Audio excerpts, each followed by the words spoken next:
Nosevich over the middle will have a first down as he throws to John Sandher. His tight end makes his 4th catch of the season. It'll be 1st and 10 at the 29-yard line. Here's what I really want to know. I understand, and I was told it's called Bishop School. I didn't know there was such a thing, but I understand you were just in Rome. Yes, I was there for 2 weeks, and there is a new Bishop School, which I joined with over 100 bishops from all over the world. And we got presentations on various dimensions of the church, and great experience of the universality of the church and the different cultures that are part of the church. Something that never heard of Bishop School before. It's a great concept. I think that would be an absolute, because you never get to see a lot of the other bishops, obviously, and you get to exchange ideas, so it's a great concept. Yes, I had a wonderful time with the French bishops and bishops from Brazil, as well as our American bishops. Here's another turnover on the snap. Chris Zins has the recovery for the Golden Hawks, and they will have great field position again at the 28-yard line. Well, we talked about Chris Zins, and you see the bad snap from center there. Nosevich had a problem handling that snap, but you see Zin once again coming in. We just said his name from that sheet from the defensive starters, and we told you he had a good game last week, so there it is again, recovering the fumble. Now, I understand while you were over in Rome, you also had some sports stuff going on too, the academy? There's a Father Kevin Lixie who heads the Vatican Office of Church and Sports, and the Vatican realizes that sports is a global phenomenon, and it's a wonderful vehicle to spread the faith and build bonds of solidarity internationally. So the church is working on that, and I'm going to be a big part of that in Allentown with that connection with Father Kevin. You mentioned you talked with other bishops around the world, and obviously soccer is a huge sport around the world. Will you discuss those types of things about what's popular in other countries? Absolutely, and how we can evangelize through these different sports arenas and venues. You've only been on the job a short time, but have you been able to settle in and see where some things are going right now? Oh, yes, definitely. We have some great initiatives with the Year of the Priest. It's a time to celebrate the priesthood and to really go after vocations. That's a full-court press in my job, and I'm doing it in every place I go to. And also a great time to celebrate the apostolate of the laity as well. So our first quarter sponsor is Kleckner's, 2 locations to serve you, one in Whitehall, the other in Emmaus. And the decision, Jim, is to go for it on 4th and 6. Well, Coach Palos decides that, in this kind of game, you want to make something happen. So here it is. Petro looking down the middle. His receiver gets knocked to the turf, and it is going to be incomplete. There is no flag, as Austin Vasco was the intended receiver.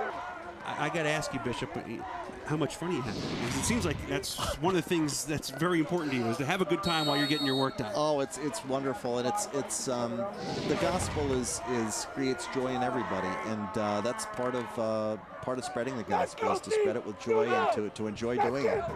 When you look at the Diocese of Allentown, what do you see as its strengths right now? I see a dynamic laity that has a great spirit of sacrifice, loves the church, loves the Eucharist, and are willing to go the extra mile to spread the faith. I see incredibly dedicated priests. For instance, to talk to Gabe Llewellyn yesterday, the great Princeton basketball player, he was married by Monsignor John Murphy, the pastor of St. Thomas More Parish, and he spoke so beautifully of the history of Monsignor Murphy with the Llewellyn family. That's the kind of priests we have in the Diocese of Allentown, who are sacrificial, who are prayerful, and who go the extra mile at every turn. I'm so proud of them. What about the diversity of people that makes up the diocese, from Schuylkill County to the Lehigh Valley to Berks County? Oh, I love it. I love exploring just the history of the coal region, the nobility of the coal miners, and their close-knit families, their love for the faith, and just the sacrifices they've made. And they've produced so many of our priests. How about the Polish food? Have you had any of that up there? Yes, I love the smoked kielbasa. Absolutely. It sounds like Mr. Degler's had some of that Polish food as well. I have had a little bit. I was wondering, I don't know if Bishop knows that one of our announcers in the wintertime for basketball games is Rich Baxa, and he was Gabe's coach in high school. Is that right? Yeah. Oh, I look forward to talking to him. Yeah, he'd have some good stories for you with Gabe. I'll have to let him know that. Oh, definitely. 1st and 10 for the Vikings. They're at their own 47-yard line. No score, just over 2 minutes to play in the first quarter. Nosevich surveying the defense, and surveyed a little too long. We'll have our first penalty flag of the night for delay of game. The referee is Jim Toomey. Handball. Delay game. Offense. Remains first down.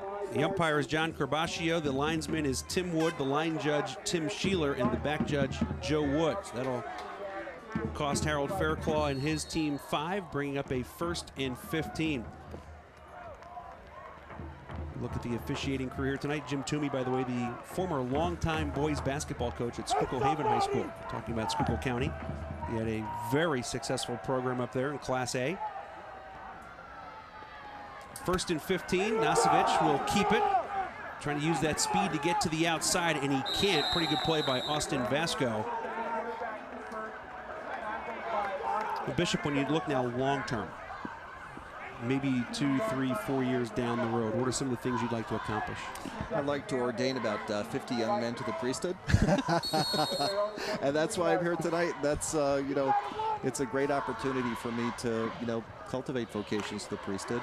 I'd like to, you know, have a dynamic St. Thomas More Society for our Catholic lawyers and public servants. I'd like to have and explore all sorts of ways to promote the teaching mission of the church.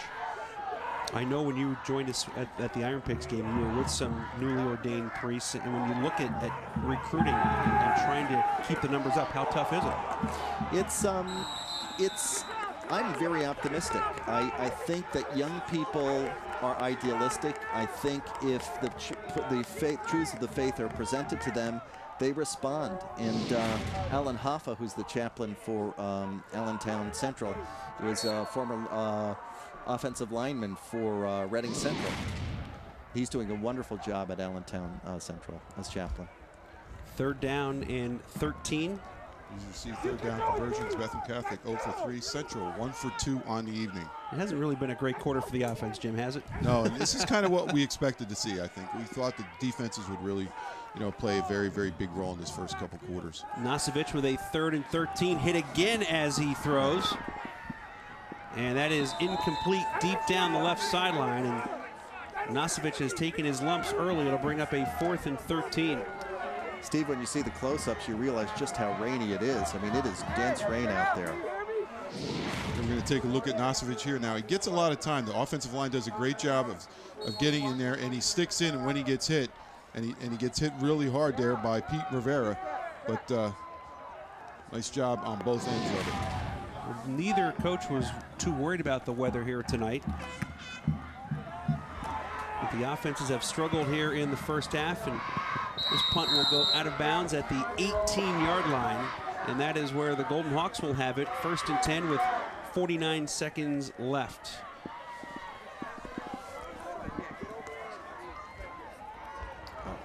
It is still raining very steadily here at J. Bernie Crum Stadium, and both coaches said, I'm not going to bother us a whole lot. Quarterback should be fine. Receivers should be fine. You're playing on turf. You can make your cuts. That's what's nice about this. You know, there's been so many games now in the past couple of years that they're able to play that otherwise would have been eliminated because of weather.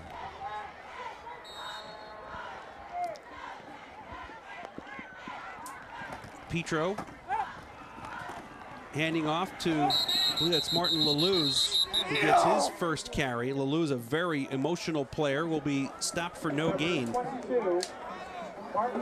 Did you have a chance to catch your alma mater at Goodman Stadium today? I wasn't actually there, but I heard they pulled it out 17-14. You can't root for them in that situation, can you? You have to root for the Mountain Hawks. They're in the diocese. It runs very deep, Steve. That would be asking a little bit too much. Well, we're getting down there to the end of the first quarter, and it looks like we're going to see the Golden Hawks just wait it out here. Oh, Bishop, it's great to have you up here. I hope you can stay dry the rest of the night. Steve and Jim, it's always a pleasure to be with you. I'm so grateful for the opportunity to be with you and all the people for listening to the game. Yeah, God bless everybody.